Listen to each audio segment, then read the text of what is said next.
And I'm going to take you back to here in Minnesota. It was March 17th, 2020.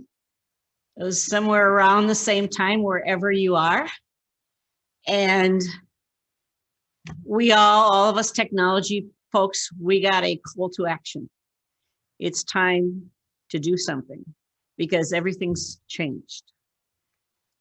Because everybody has to go home and stay there and isolate. And people have to still work or go to school. And you got till the end of the week, or, you know, maybe you had 5 days, maybe you had 2, but pretty much everybody had to do something. And people needed equipment, they needed software, they needed licenses, they needed internet access. Who knew if everybody had broadband? The kids, the workers, the professors. People needed to figure out how to use, probably none of us knew how to use Zoom on March 17th, 2020. I didn't. Support, security. How do you get teams to communicate? All of those things. Every single person has to be out of the building. You got 3 days, make it happen, no choice. That's kind of what happened. And I don't think any of you are very surprised by that, but it was pretty much impossible. And yet my granddaughter, who was stranded in Morocco, managed to get home. That was not an easy place to get home from when the borders closed, but she, interestingly enough, had a flight into Canada, so she had a little less trouble for a week. Professors and kindergarten teachers alike had to figure out how to teach online, and neither of them necessarily knew exactly how to do that. Most stores closed. The ones that remained open had to figure out how to get stuff to people like me without us going in the store, without us touching anything or having interactions with people. So around my neighborhood, within about 3 weeks, virtually every store had what we call curbside pickup, where I can order online and I go and drive up to the store with my car because I'm in a suburb. I text or call or something like that. Somebody brings the stuff out. I push a button, the back of my minivan opens, they put the stuff in, push the button closed, and I've got everything that I ordered. And I've been doing that now for over 6 months. Zoom became a verb. Now we Zoom. We don't use the tool, we Zoom. That's what we're doing right now, actually. So what happened is we got these ad hoc teams together and they just swarmed one problem after another. Because what? You had 3 days, you had a week, you had to take the biggest problem, you had to make it happen. And on those teams, you had software engineers, maybe you had teachers, maybe you had store workers, maybe you had procurement experts, cost center staff, somebody to figure out how we're going to stage the stuff in the grocery store, somebody to figure out how on earth the professors are going to use this tool. All those different people got together and figured out what they could do towards the goal within the time frame that they had. And every single person in that group, and that's not a software group, that's a group solving the problem, they knew what success looked like. They knew it was getting people home, figuring out how to get access to the kids that don't have internet in their house. They knew how to feed the kids at lunchtime, even though they were not coming into school. Those are the kinds of problems that people tackled, and success was clear when the kids were getting schooled at home, when the professors were able to easily teach those sorts of things, or any kind of teaching. And speed was basically the only thing people really had to care about. Failure was not an option. Best efforts towards getting something done was pretty much the mantra. And in fact, inside of that short amount of time, an awful lot of companies went through that digital transformation that was supposed to take a couple of years. I'd like to say the most important lesson we got there was it was not about software. It was about providing the technology infrastructure to accomplish something that was much bigger and much more important than software. And we worked with teams of all different kinds of backgrounds to make something big and important happen. And since we were home, we learned an awful lot about each other. We learned that our coworkers were real people that had children and dogs, and in the background we could see guitars and bikes, and back here you can see Tom's photographs. And We learned empathy for our coworkers. We learned that they're not just corporate persona that comes in to the office. We learned that there's somebody that has all of these things in their life. And we learned about management. Supervisors couldn't micromanage anymore. They couldn't monitor all the detailed activity. And so they trusted or gave responsibility to the people that were at home rather than doing close supervision, or they didn't. So there's this stuff called workforce optimization software that had a big market because it could tell when people logged on, how many hours or minutes or even seconds they spent in every single app, how much time they spent anywhere near the computer. Lots of, I would call it quite intrusive spying went on in order to make sure that people were basically putting in the hours. I'd like to refer you to a really interesting blog by Barry O'Reilly. It's called Why Your Company Isn't Profiting from Remote Productivity. And in it, he basically says we should have learned a new concept of management. In a distributed world, the thing that makes people productive is a strong connection between the work effort and the result, the satisfied customers. Okay, so some sort of very close line of sight feedback interaction, so the people that are working at home can see their customers getting the results of their work. So let's ask this question. Has this been successful? Has working from home been a successful concept? If you define success as productivity, which way too many magazine articles that I read define success as, at first, many companies saw more output from the distributed workforce. And then more recently, we started saying, Monday mornings and Friday afternoons, people aren't at their terminal so much and productivity is falling. That's if you define output per hour spent, which is productivity, as success. But I think success has a different definition. Success means our customers delighted. So in that case, if we talk about delighted customers, I can use my grocery store, local grocery stores as an example.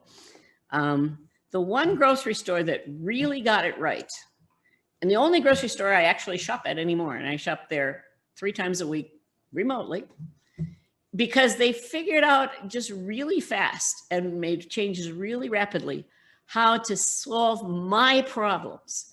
And they were sometimes little problems, but they had to get the inventory right online. They had to figure out how they're going to contact me if stuff is out of stock. They had all kinds of things to think about, including the fact that they didn't have the capacity for people to drive up all the time. And where are they going to stage the food? Lots and lots of stuff. And one of the stores around here did so much better than the others that they captured a ton of the business of people who don't go into stores. If you look at teams that own responsibility for customer satisfaction, yes, absolutely, working from home has been successful. When teams have direct contact with the result of their work, the customer satisfaction, they just don't give up because they can see what's going on and how well it's doing. When there are proxies in between the team and the customers, well, maybe not so much. So what do I mean by proxies? Well, I'm going to talk about 2 kinds of proxies. The first proxy is a proxy metric. Cost, schedule, scope. Your classic project metrics are clearly proxies. They are not what the project is supposed to achieve. They are the way we're going to measure, if things are under control, but they are not the desired results. Those are proxies. But then there are also proxy people, proxy intermediaries between the team and their customers. Like classically in our world, the business, great proxy. Do we really need those proxies? And again, I think that our working from home and our need for more direct interaction with the results of our work led to the realization that things work better if we had that direct communication rather than proxies. So Barry O'Reilly in that same blog says that for leaders who manage for outcomes, like customer satisfaction, rather than controlling outputs like tasks or things like that, the shift to remote work was kind of natural because their focus is on prioritizing the top problems, saying, here, let's agree on the measures of success, and then supporting the outcomes that solve those problems well. That was their natural way of managing. And when they managed that way, the remote teams came through because they had the trust of the, and the ability to think for themselves. I'm reminded of open source, where everybody works from home. And when people really understand what they're trying to do and are invested in making it happen, it always works. And we kind of mimicked a little bit of that in this world. The other thing I would like to call out, and this is kind of a slight shift right now, is a really interesting book, and book on economics, for heaven's sake. I don't read those very often, but this is just out and by Roger Martin, who in my opinion is one of the great economists in the world right now. And in this book, he talks about job content. So this might take a little thinking, but he talks about 4 kinds of jobs. The first job is routine work that you sell the result of your work locally, say in Warsaw, in Krakow, or something like that. So if you do some work and it's sold locally, say you work in a restaurant, that is routine work sold locally. And then the next one is other routine work. So say you do routine work, but it's sold anywhere overseas outside of your local area. That is another kind. The third kind is creative work that's sold locally and creative work that's sold outside your local area. Because there's this big dichotomy, creative versus routine, let's look at his definition of creative work. Creative work is where workers exercise meaningful, independent judgment and decision-making in order to do the job. That's creative work. Now, if you go back up here and look at these boxes, in this box here, what you see for the height is the percentage of the workforce doing that kind of work in the US. So again, this is the USA, but about 44% of the labor force is doing routine work sold locally. And the width is the salary range from about 10,000 US dollars a year to about 35,000 US dollars a year. And then if you look at creative work that's sold locally, your box height is at about 22% of the workforce, and your box width goes, your wages are from about 22,000 to about, you might get up to that. Oh, I'm talking about creative work sold locally. So if it's creative, say you're an architect, you know, or an engineer, and you do work in your local area, then you might make up to about $60,000, and that's about 22%. If you do routine work rather than creative work, and it's sold outside of your area, then let's say, for example, outsourcing. Outsourcing, somebody else tells you what to do, that's routine work, but you're actually selling it outside of Poland. So you fall in this blue box, in which in the US, the low salaries would be 18,000 a year to maybe 45 or so thousand a year, and it constitutes in the US about 20% of the workforce. And then here at about 18% of the workforce is other creative work, definitely the highest salary range from about say 35,000 to about 85,000. And this is in 2000, this is in the year 2000.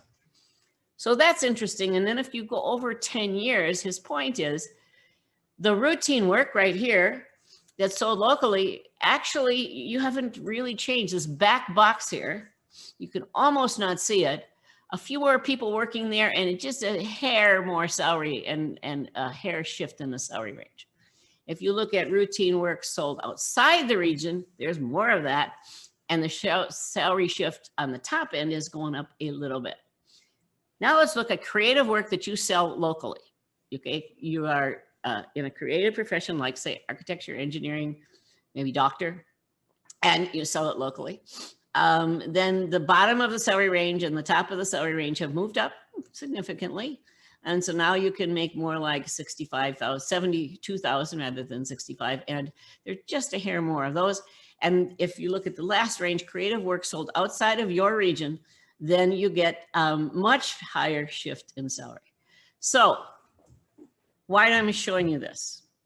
I'm showing you this is pretty obviously, this is where you'd like to be, or maybe here, but probably even if you started out here, you probably don't want to stay there. So stop completing tasks. Stop being in a job where you're told what to do. And start thinking about being in a job where you are directly tied to delighting customers. That's the message. Find a job where, or make your job such that you are directly in contact with the customers that you are trying to delight. In fact, I'll go so far as to say that respect for people means creating a job environment in which workers solve critical problems without proxies, without proxy metrics, and without proxies in between them and what they're trying to achieve. So how can this be possible? Well, I will propose that this is exactly what AWS does with their small teams, their 2 pizza teams, 6, 8, 10 people. It has a leader. The leader is given customer-focused metrics. The leader actually usually assembles the team. And they have customer-focused metrics that they are responsible for delivering on. And outside of that, that team with that leader is the one who figures out how to make it happen. And in that environment, the team itself and the leader hold responsibility to satisfy customers.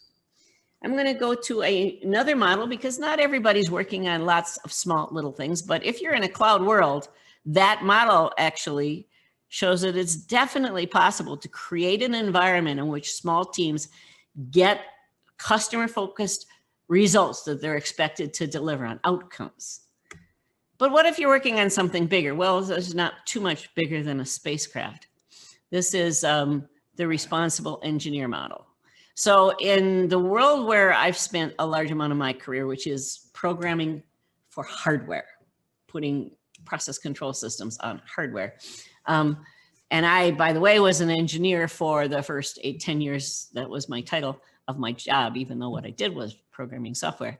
So the responsible engineer model says that there is a responsible engineer, first of all, for this whole spacecraft, but because we're in this big area, we talk about systems engineering. And systems engineering says you divide your big thing into small things. So this is a Falcon 9 rocket with a payload, a second stage, an interstage, a first stage, some landing gear, some Merlin engines, some gill fins, and each one of those stages is a component, and each one of those components has a responsible or a chief engineer, and working with a team of engineers that are responsible for that piece, that component.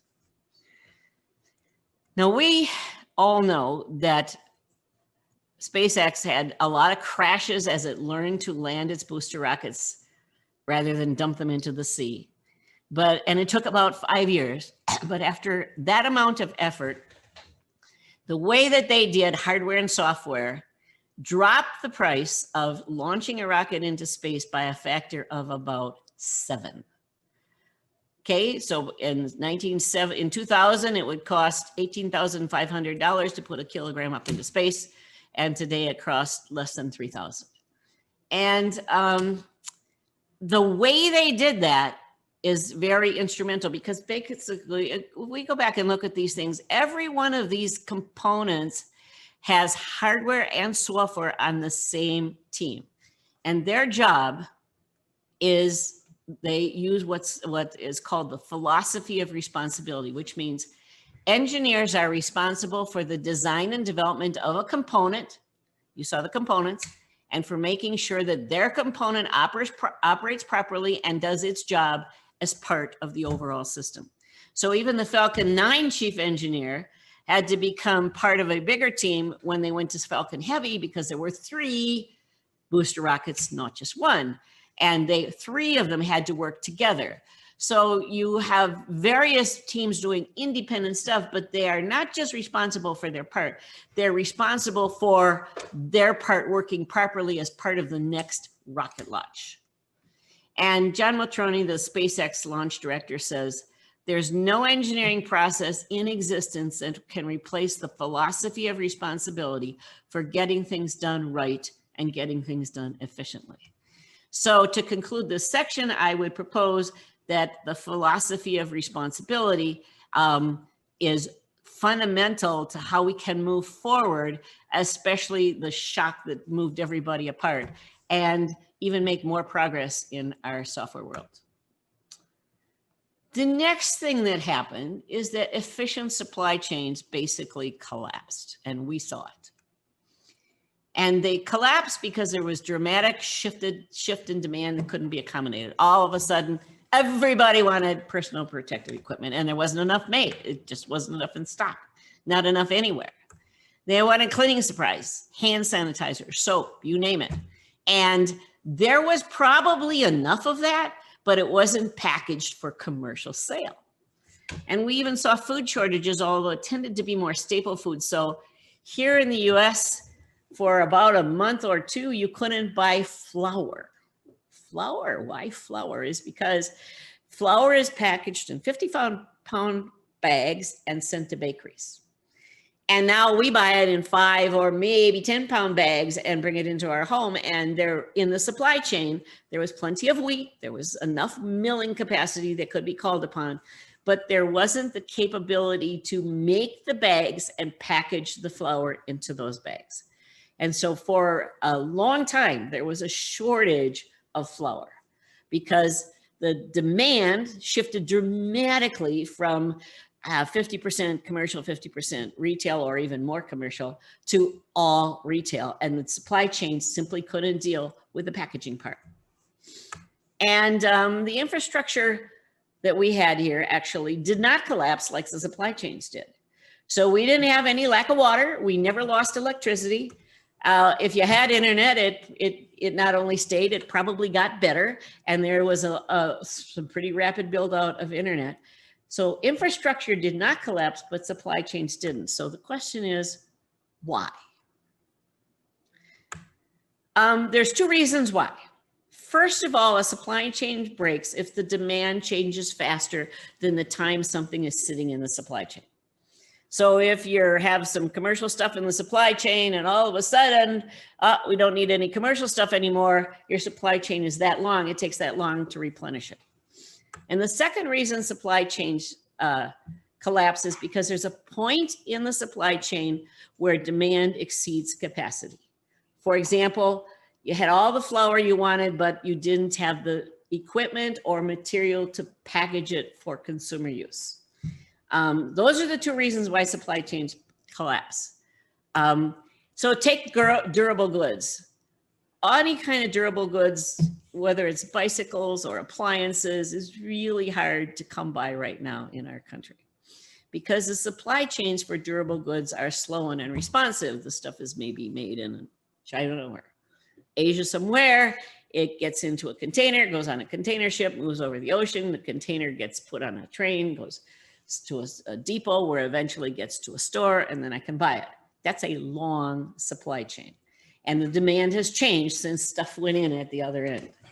Now, faster supply chains are perishable goods, and they tended to be more resilient because they were much faster. So for example, fresh fruit, we get a lot of fresh fruit from, say, Mexico or South America here in the US, and we still do. Because it comes on planes, it comes really fast. It comes on stuff that takes about 5 days. And if there's some shift in demand, it's only a matter of a few days before that shift is at least communicated back to the source and they start accommodating it. And infrastructure doesn't collapse because it's not designed for current demand. It's designed for where are we going in the future. I mean, just take a look at a park. It's infrastructure. And in our park, they plant little trees and they don't care that it's going to be 20 or 30 years before those trees are big, because they're planting that park for our children. Infrastructure tends to be designed for, not for current demand, but for long-term trends. Now, if we look at where demand exceeds capacity, resilient supply chains have enough redundancy so that there is enough slack that every step can't get overwhelmed. This was not true in packaging of flour, but that's what would have saved it. If we had had much more redundancy in the storage of PPE, we would have had much less trouble with that supply chain. The other thing is loose coupling limits the blast radius of failure. So when you have very tightly coupled supply chains from put it in the container at the factory, take it out at the container at the store here, that is a really tightly coupled supply chain. Well, maybe that container, it makes it a little bit looser than if it were going on a ship, but loose coupling is something that helps our supply chains move around blockages and get to other places. Infrastructure is designed for aggregated maximum demand, and so it's not anywhere near as likely that you exceed the maximum demand. So infrastructure in New York City was for houses, for residents, for businesses, all of that, and it continued to serve. There was enough electricity. The fact that it was being used at home rather than an office made no difference to the infrastructure. So this book is about, and by the way, it was written and published 1 month in January was when it was released finally. And he says the relentless pursuit of efficiency has created fragile supply chains, which we got to see 2 months later. And the reason for that is because we tend to optimize supply chains for efficiency at every single link. In the creation area, we look for low wages. In the transport area, we create big batches. In the distribution area, we look at long distances. So what we get is something that's very slow, something without redundancy, something with strong dependencies. And this is fragile, and it's not a good idea. Now, Roger Martin grew up in Canada, and in his book, he talks about when he was a kid, his father started a grain mill to mill some of the grain from their farm and also from some other local farms. And as they grew older, he and his brother and his father went into business, and they built a second grain mill, and they got more business in their grain mill. And then his brother said, we need to build even more grain mills and take over more of the grain milling around here. And his father said, no, we don't want to do that. And the reason is because grain mills are dangerous places. They burn, they explode sometimes. And if a grain mill is out, the farmers have to have a backup. And all of these other grain mills around here, you might see them as our competitor, but I see them as our backup. They provide redundancy to our system. They help us out if we have trouble, and we help them out if they have trouble. We will do better if we have small competitors rather than if we wipe them all out. Redundancy is a good thing, not a bad thing, and we don't want to get rid of that redundancy. And Roger Martin said that was one of the most important lessons that he learned as a young man, is that redundancy in a critical supply chain means you just do not want to have the absolute lowest price possible. You want to have some of these other things too, and especially you want redundancy.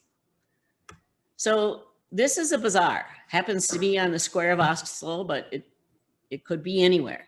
And it could be any time in the last several hundred years, because this is the way that perishable goods used to be brought to market, to a local market.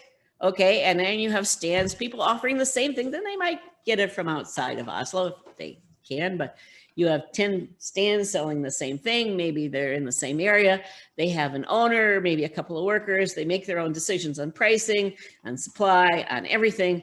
And these bazaars, they never break. They always work. They work in any world, anywhere. And if you remember in late 1990s, Eric Raymond wrote The Cathedral and the Bazaar, and he talked about the same bazaar concept as being, this is the way open source works. You have a whole bunch of people doing random stuff. It's impossible that you would get something as elegant as a cathedral, but guess what we have? We have Linux, okay? You know, we have an operating system that everybody uses. We have all of our servers working in open source. How can this be? It's just a bazaar of random people doing random things. That doesn't make any sense. But this bazaar style is not the most efficient way to do things, but is far and away the most resilient way to do things. So let's rethink perishable goods supply chain. This bringing stuff to market, you have stuff that's going to go bad in a day, maybe 2 days, and the people have to eat it by then. You would never optimize for resource efficiency. Why is she bringing this stuff on a bike? Why not pack it all in a truck out in the fields and then drive the truck to the market? Wouldn't that be cheaper?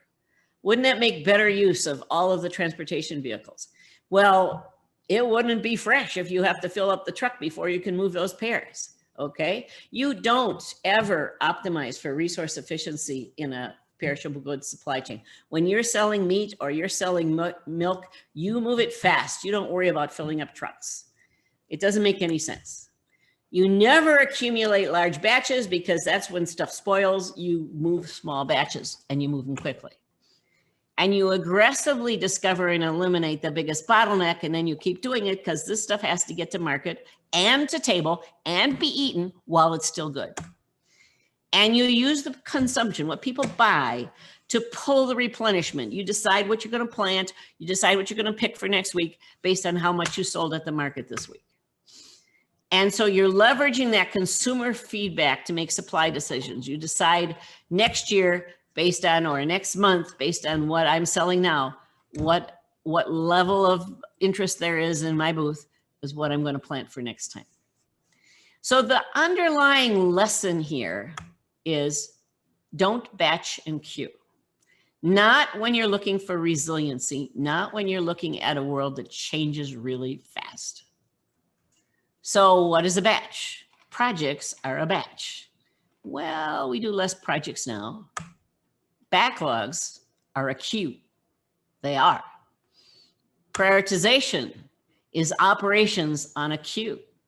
Why do we need the queue in the first place? We don't. Estimates. Estimates are interesting things. They might be used to tell us whether what we're thinking of doing will fit within the constraints, but estimates to decide which things we're going to do first, second, and third. Estimates are basically, they're part of a push system. They forecast the demand. All of these things, project backlogs, prioritization, estimates, they are push systems that forecast what the demand is going to be. And if you are in times of uncertainty, push systems will necessarily be wrong. So if there's anything we learn from the emergence we've been through, it's quit trusting the push systems that create big batches. Start figuring out how to pull from demand instead. So how do you do that? Well, it's actually a lot easier than you would think. I'll just show you this one thing and throw a couple of ideas at you. The thing you want is a cadence. All right, you want a regular cadence. You need to know your delivery rate. So for example, we were being interviewed by a person in who was writing a blog for a website that did hiring. And she said, I'm going to interview Woody and he's going to, and you know, he's the no estimates guy. I said, yeah. She says, what do you know about estimates? I mean, she was a writer. She wasn't a software person. And I just talked to Kent Beck, she said, and he just says, I don't ever do estimates. I don't know what they're for. And I said, well, I have to agree with Kent. And she said, yeah, but what about it? And I said, look, let me ask you a question. How many stories do you write in a week? And she said, or in a month. And she said, I write 8 stories a month. I said, oh, would you ever accept to write 12 stories in a month?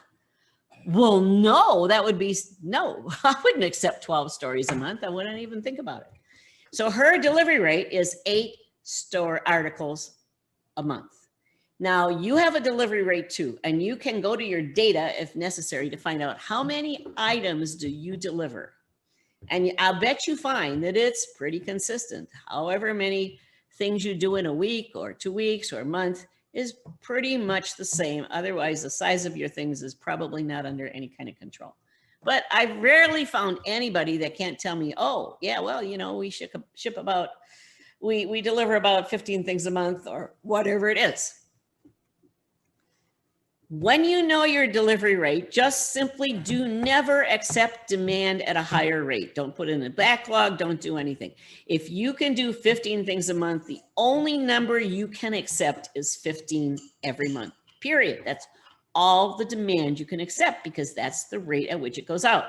There is no sense making your buffer bigger than your rate of output, period.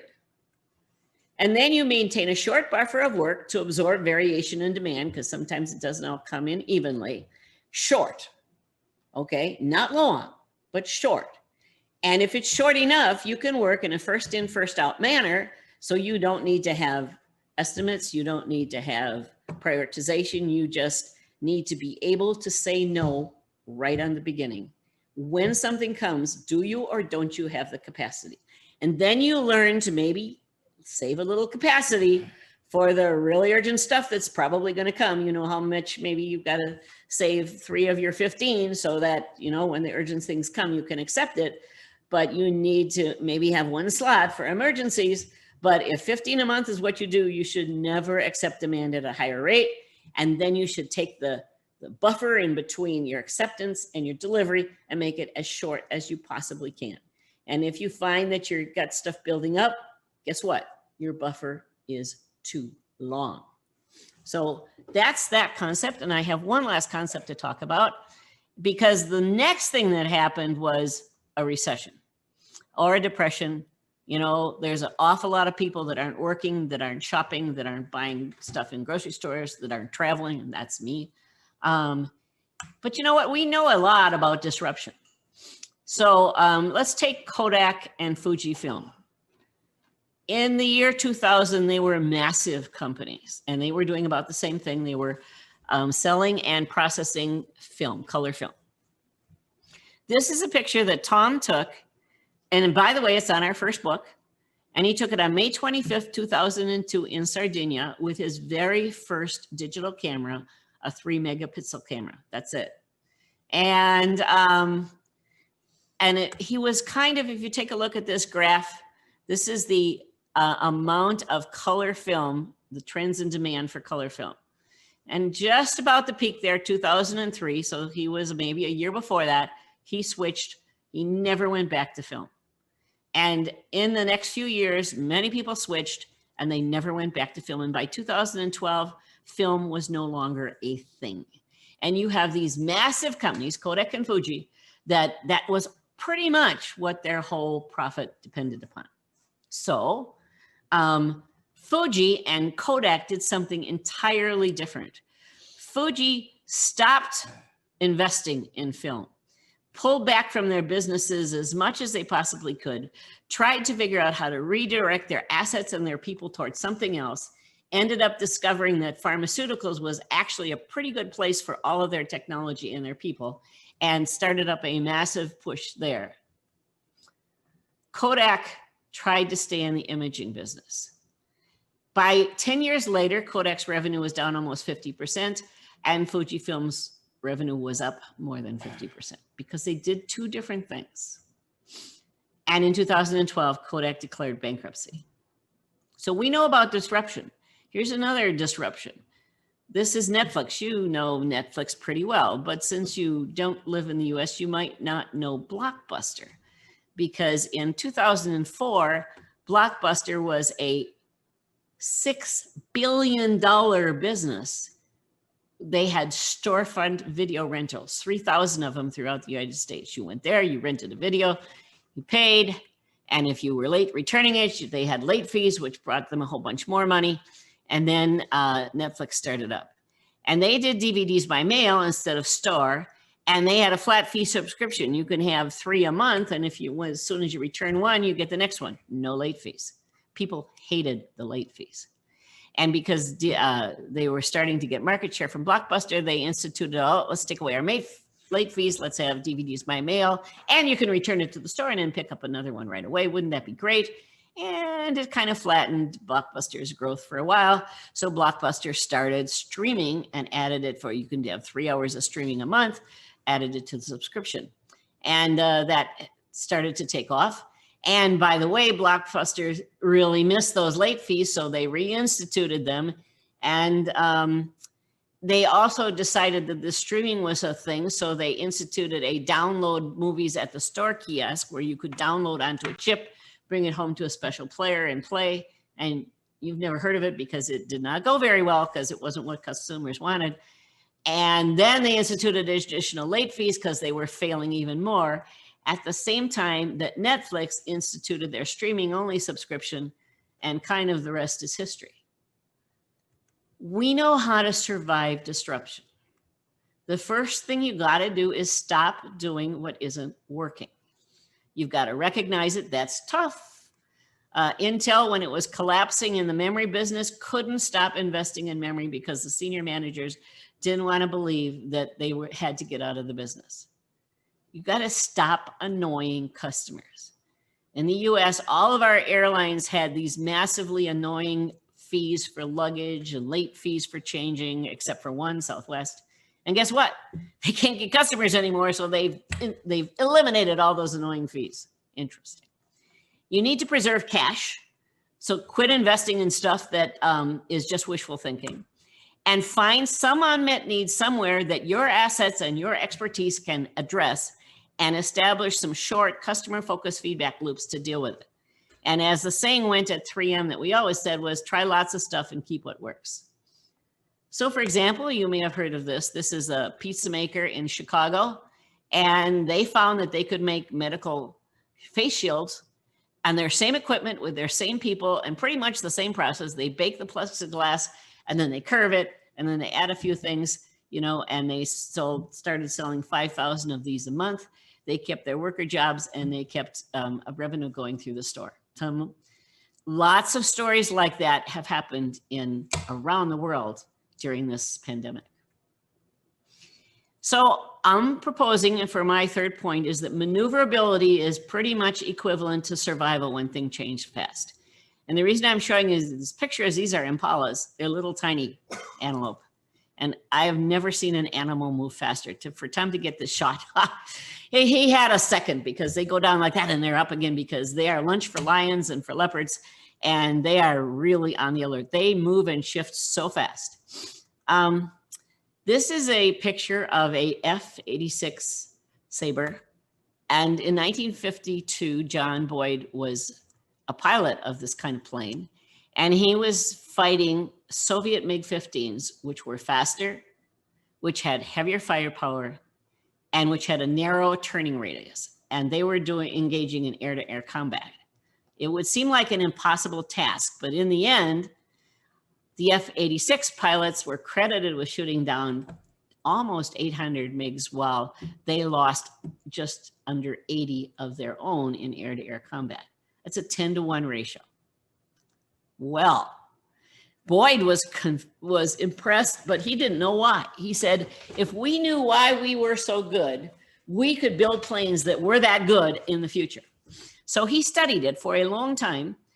He did lots of modeling, and about 10 years later, he basically came out with his conclusion, which is that the success is a byproduct of the ability of this plane to transition from one maneuver to another faster than the MiG-15. So it wasn't that it was faster in our turning race, it could change what it was doing faster. And he came up with the OODA loop, observe, orient, decide, act. I'll call it a maneuverability loop. And you want to go through this loop really fast. You start with observations from various places, right here, and then you orient. I'm going to talk more about this on the next slide, so I'll just pass it up for a moment. And based on what your analysis tells you, you decide something. That's a hypothesis. I think if I do this, it's going to, work. You check it out and see if you're home free or if you had to make some more observations and make a different decision. And if you're in any kind of threat, getting through this loop fast is fundamental. So let's look at that orientation loop. There are a lot of things that go into a decision. There's the genetic heritage. Those impalas, for example, they have genetics that help them to move fast. There are cultural traditions. You have traditions in Poland that are maybe a little bit different than we have here. There's lots of new information, there's previous experiences, and you put that all together and you analyze. And what you're doing here is you're taking your mental model of the way the world works, and you're looking at the changes, and you're updating your mental model to a new mental model of what's going on out there. And if you go back to this thing here, that orientation section here, that is the key to making good decisions on what am I going to try next. And I will propose that what we try to do when we have a very rapidly changing environment is we try to put this job here of orientation in small, diverse, responsible teams. Why small? Because you need to make decisions quick. You need to have the number of people that can rapidly come to a decision without having to look at, a whole bunch more people or get permission from a whole bunch of other teams. You need diversity in that decision-making because there is nobody anywhere all by themselves that has all the information and background and genetic heritage and tradition that's going to help you figure it out. The more difference you have in your team of backgrounds and different types of skill sets that you have, the more likely you are to have a good round of orientation. Responsible. Okay, the teams have to be responsible because there isn't time to get permission up the chain of command and then back down again. They have to be responsible for their decisions so they can make them fast.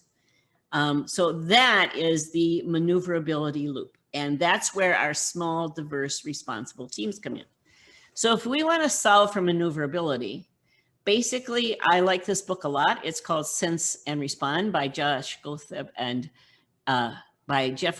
and Josh Hayden.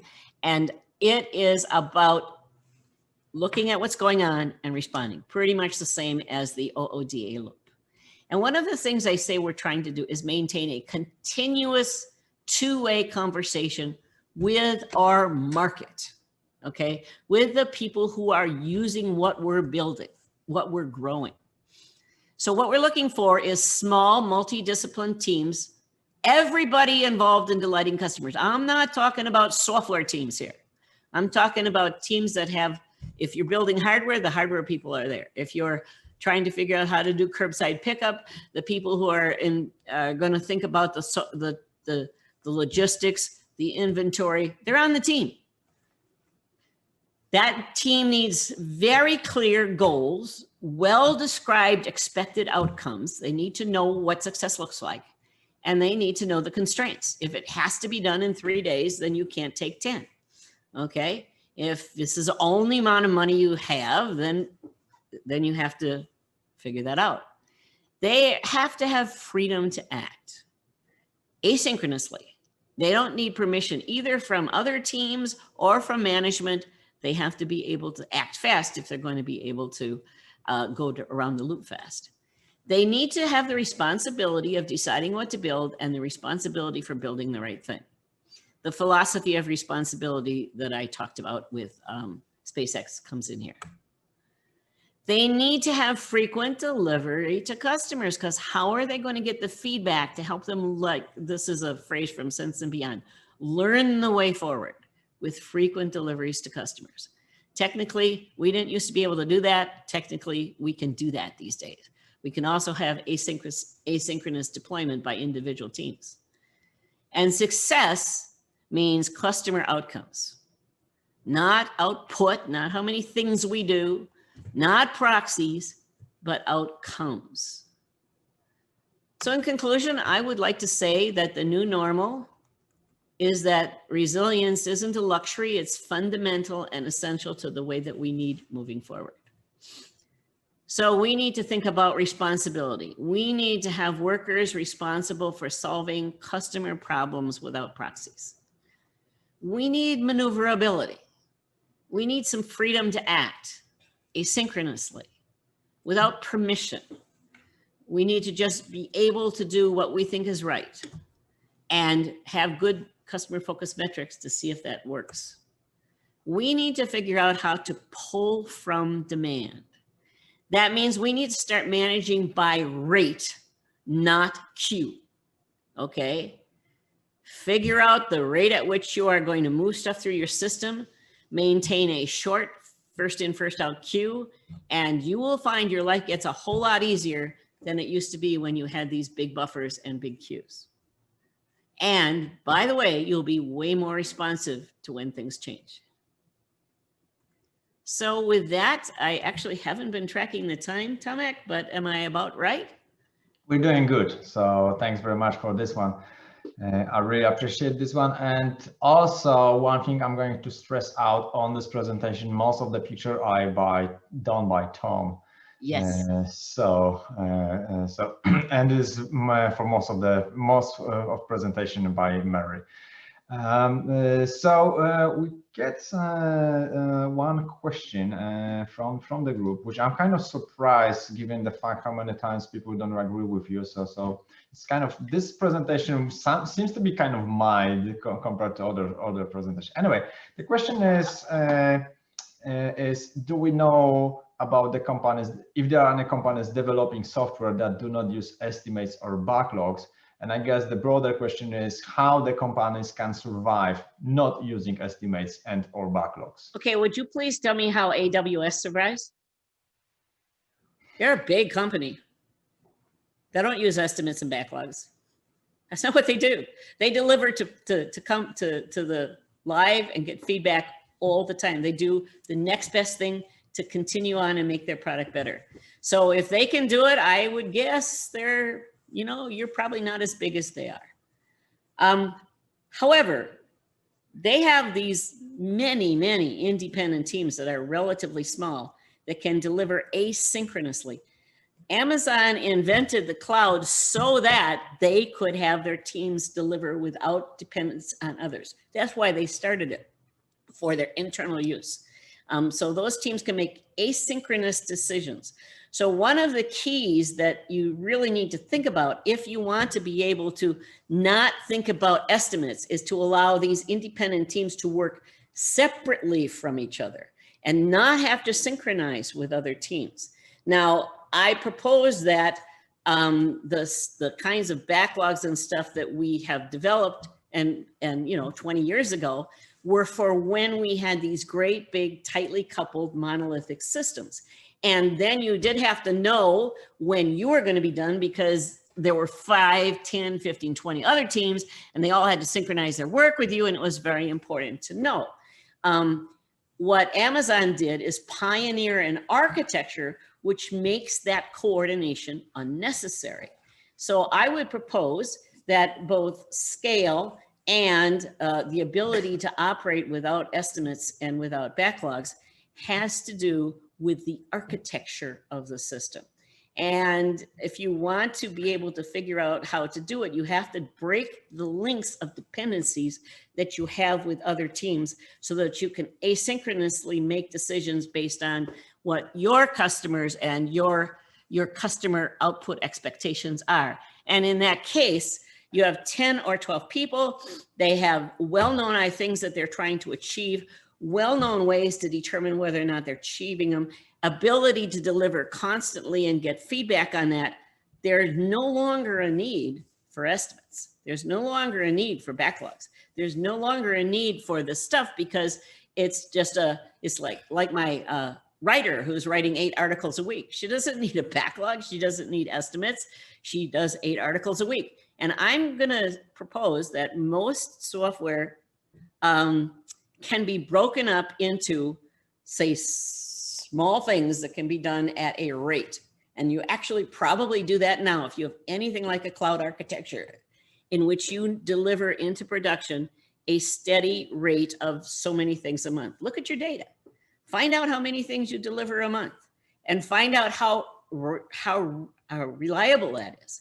And think about how could you establish parameters on what you choose to do so that you do 8 stories a month or 15, that would be hers, 8 articles a month, or what is the rate that you can deliver at? And then how can you take the things that you accept and put them into chunks? Okay, you might say this is 2 chunks, so I have to take up 2 of my slots to do this one. And then you can deliver in a very steady cadence. And once you're delivering at a steady cadence, you really don't need anything like a buffer or anything more than a small buffer to make sure that you don't run out of stuff to do. So if you're getting a really steady flow, you don't need much of a buffer. If you have a seasonal ups and downs, then you maybe have to deal with that with buffers. So there's a ton of companies that are working, especially companies working in cloud-based environments where teams can work asynchronously from each other, in which there's no concept of backlogs or estimates. Okay, so I'm gonna deep dive a little more into this one. So people will come back from this conference saying, "Hey, Mary told us we don't need the backlogs," and it's like, "You don't understand our context." Is the standard response in this case. So how do they start? What is your recommendation for them to start with this change? Okay, the first thing is to figure out how to work at a cadence. That's how you start. Okay. So you look, maybe you sketch a value stream map or something, and you look at the rate at which you put stuff out. And if it's all over the map, you have to ask yourself why.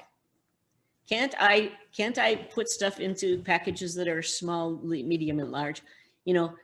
If you're delivering every 6 months, or every month, and you're delivering random numbers of things, you don't have like a steady, predictable flow of work through your system. That's the first thing you need to figure out how to make happen. We've already talked, for decades about how to divide stuff into relatively small things and move them through our system. I'm just saying, say you're there and you've got relatively small things that are moving through your system. I'll bet you, if you look at your data, you know how many of them there are. And the reason I say that is because when we do value stream maps in our workshops, and I ask anybody with a value stream map, so how many of these do you actually deliver every month? Almost everybody can tell me. Oh, about 12, maybe 30. Okay, they know their rate. Once you know your rate, the next thing to do is to make that the input rate that you accept. You don't put anything on the backlog more than that number. Okay, so you have 30 items a month going out. You've established that. That's pretty reliable. If you speed it up to 25 to 35, fine, but right now it's 30. No more than 30 things are allowed on your backlog, period, end of discussion. No sense in it. Makes no sense at all to put anything more than 35 or 30, okay? So once you start saying no as stuff comes at you and you have stuff going out at the same rate you're saying yes to, then you start shrinking the thing in the middle. Make sense? Yeah, thanks. So there's a question correlated to this one also, is how to make long-term plans and be maneuverable. This is just at the same time. Okay, I like to use the hardware world to answer that question, because in the hardware world, if you're doing a spacecraft, that's a long-term, 5-year endeavor. The way that you make long-term plans is that you start out by understanding this thing that I want to do is something that it's a year, takes a year, okay? And that year, we've done this before. There's lots of steps, there's lots of stages, it takes a year. And then you divide that year up into, let's just say, 2-month increments. And every 2 months, you need to have 2 months of well-known work done and integrated and tested. So you have 2-month intervals in which you test stuff. So take SpaceX. They launched their booster rocket every 2 or 3 months for years. It blew up, it did bad things, but the launch date was set and it didn't change. Once you set a launch date, I guarantee you the launch date is not going to change unless there's some really big thing that changes it. So everybody knows that this booster is going to launch in 6 weeks, and they know their part, and they have to do their best work to achieve their part in that launch in 6 weeks. So you maintain these very frequent integration deadlines where everything gets put together in some way and you see how things work.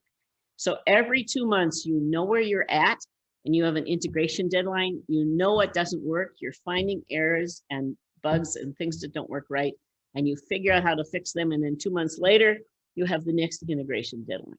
And 2 months later, you have the next integration deadline. and everything gets synced. It's called sync and stabilize. Say if it's a 12-month thing, 2 months. Say if it's a 6-month thing, you better be doing it every, month or even less.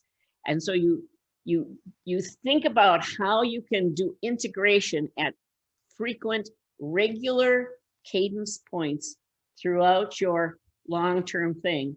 And you make sure that as you do all these things, when you get to the end, you will have tested all of the different things you need to do, and it will all come together. But after 2 months how you are doing on your schedule, and after 4 months how you're doing on your schedule, and after 6 months, because you've integrated and made sure that you are up to speed at that particular point in time. Now, did that answer the question, or did I misunderstand the question? I think it does.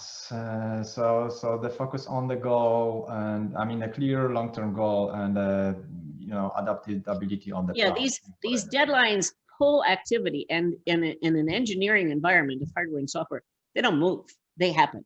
Okay, and you do best efforts on your part towards that goal. You integrate and you see what's wrong. And in systems engineering, it happens mostly like that. And they don't have trouble doing great big projects. It takes, 4 or 5 years to design a new aircraft. If you can get your synchronization done correctly and test everything correctly, then you can meet the goals. Now, sometimes you might need to extend the deadline because something really that you didn't expect happens. Sometimes you have a boss like Musk that, tells the press things that are impossible. But basically, they still at SpaceX work to 2 months or 3 month integration blast off deadlines, and everybody has to be ready for the next one. So they're really working on actually fairly short-term goals.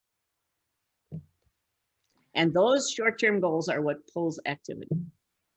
All right. And they're also what integrates things and tests across the whole system.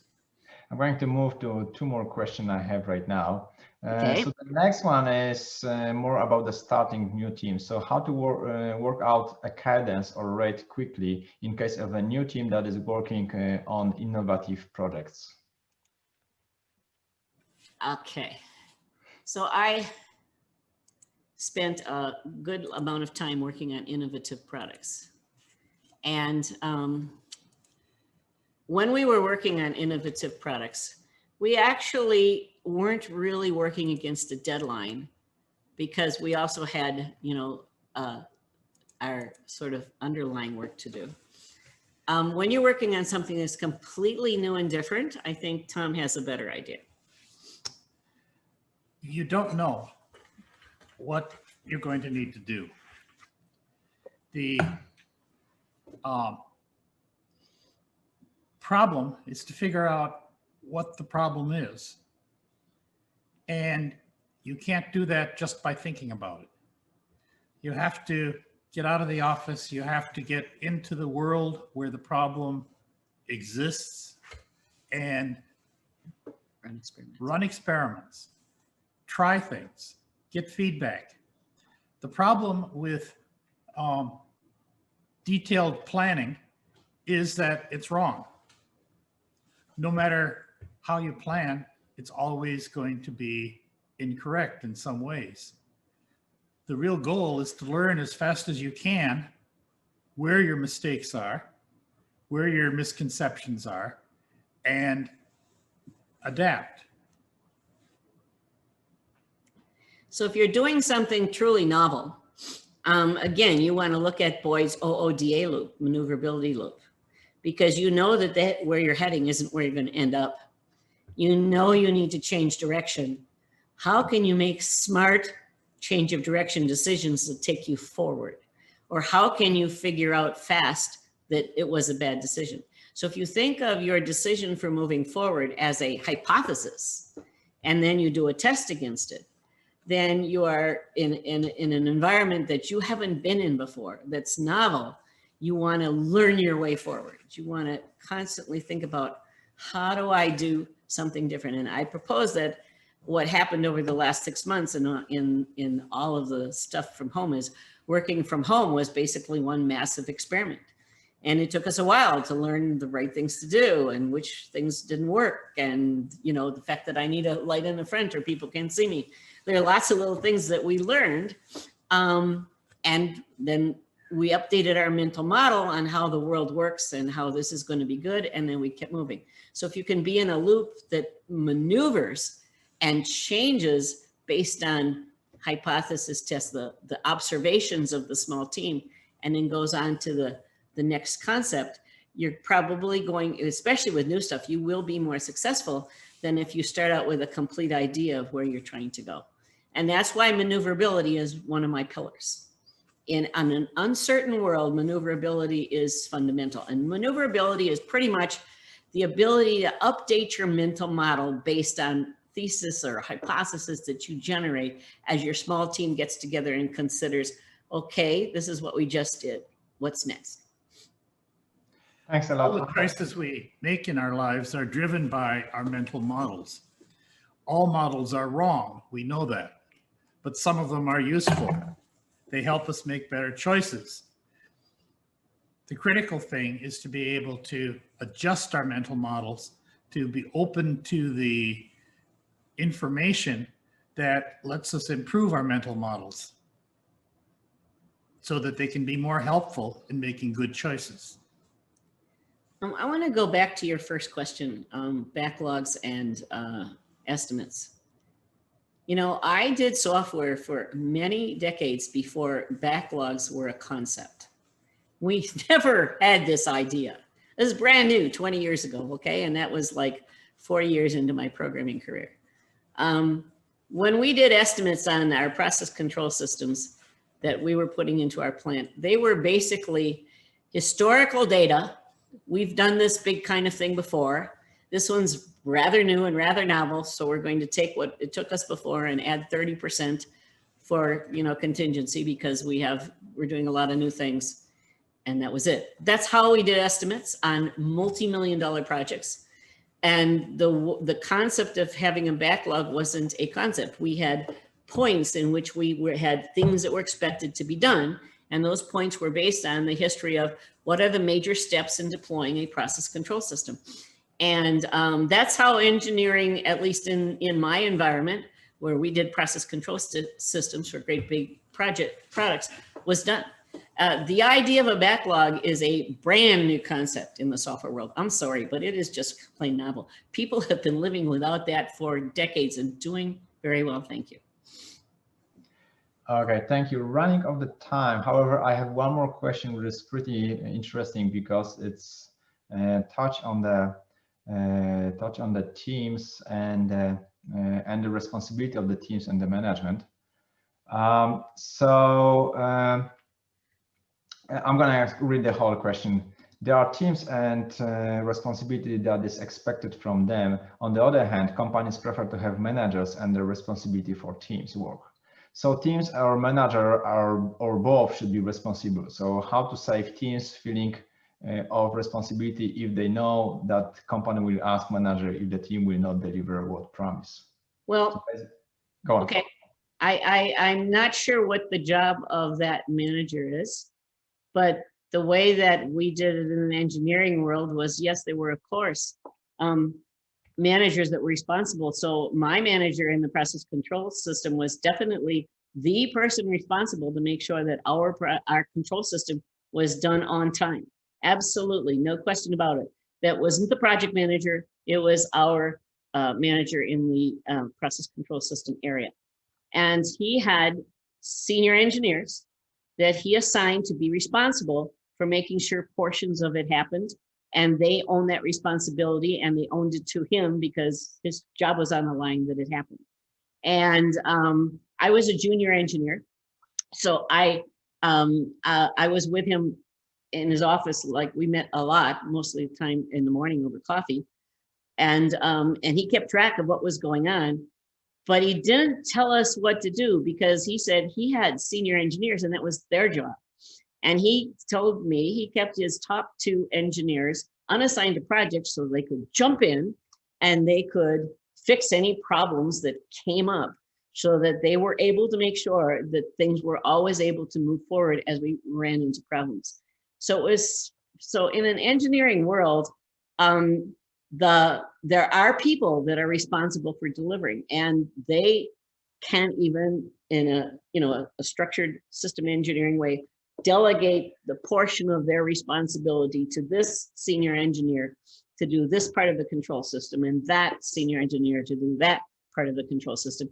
And it's that delegation of responsibility, and then that engineer that's responsible for this part, they may have a team of 3, 4, 5 people, and that team works with that engineer, but that person maintains responsibility for delivering results. That's what I've pretty much lived with all my life. We didn't have coaches. That was not a concept. We had responsible engineers that were in fact our bosses, or maybe our colleagues that were responsible and we were on their team, that owned responsibility for delivering results. But they were pretty smart. They knew that the only way they could actually get the job done was to make it possible for the team to do the investigations and the work, because it was way too much work for one person. And they're really good at making sure, even though I was junior engineer, that my part was completely delegated to me and my responsibility. Okay, thank you very much. We ran out of time, so I cannot go more into the questions. I love the presentation, and for people who want to learn more, then we have then there is a number of books by Mary and Tom, and also the number of presentation online, including the one from AgileByExample, I think 2014. Not sure about this one. So once again, thank you very much.